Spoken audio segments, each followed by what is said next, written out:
Coucou tout le monde, je m'appelle Louise, j'ai 32 ans. Je sais, je ne les fais pas. Je vous accueille sur ma chaîne Jouons en solo où vous allez découvrir des jeux de société. Je vous vois venir les mauvaises langues. Pourquoi jouer aux jeux de société en solo? Vous allez vous dire, mais elle n'a pas de conjoint, elle n'a pas d'amis, elle n'a pas de famille. Eh bien, je vais vous répondre pourquoi j'ai joué aux jeux de société en solo. Tout d'abord, je suis enfant unique. Donc déjà, bon, je pars avec un mauvais point, on peut dire. Pour jouer aux jeux de société, quand on est tout seul, c'est un peu compliqué. Moi, mes parents étaient très occupés, donc ils ne pouvaient pas forcément jouer avec moi. Et le reste de ma famille, elle n'était pas proche de moi. Donc quand je jouais à des jeux de société quand j'étais petite, c'est vrai que je jouais moi, mais je jouais contre moi en fait. C'est comme si je jouais deux personnages, donc c'est pas tip top. En grandissant, j'ai découvert que des jeux de société pouvaient se jouer en solo. Effectivement, sur la boîte, il est marqué de 1 à 4 joueurs, ou alors vous avez des jeux où il y a une variante solo. Pour en revenir sur le cas du conjoint, des amis ou de la famille, ils n'ont peut-être pas forcément la même passion que nous. Moi, je sais que mon conjoint, on l'a tellement saoulé à jouer aux jeux de société avec ses frères et sœurs qu'il ne souhaite plus y jouer.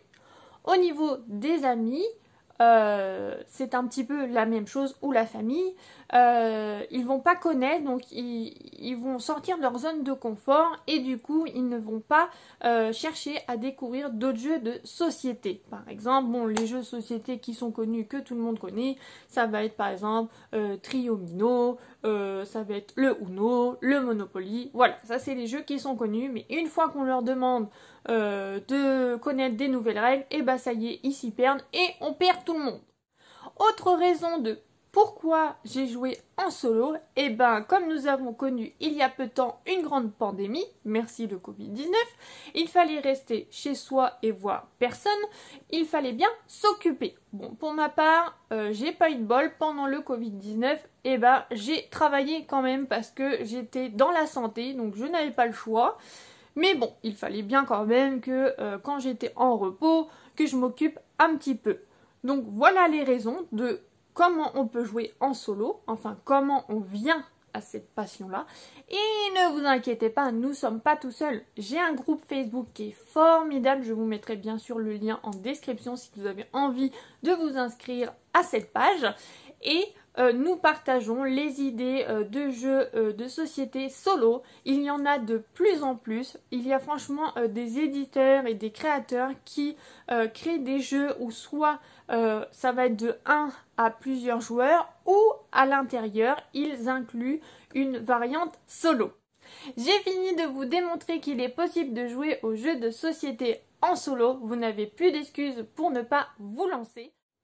C'est parti, donc je lance ma chaîne YouTube pour partager ma passion avec vous. Je vous ferai des unboxings, je vous ferai des parties soit enregistrées ou en live, je vous donnerai un avis ou une critique.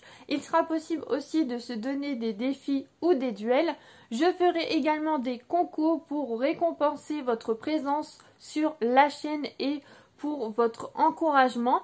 N'hésitez pas donc à activer la petite clochette, à vous abonner et à mettre des pouces en l'air. Je vous fais de gros bisous et à bientôt. Salut!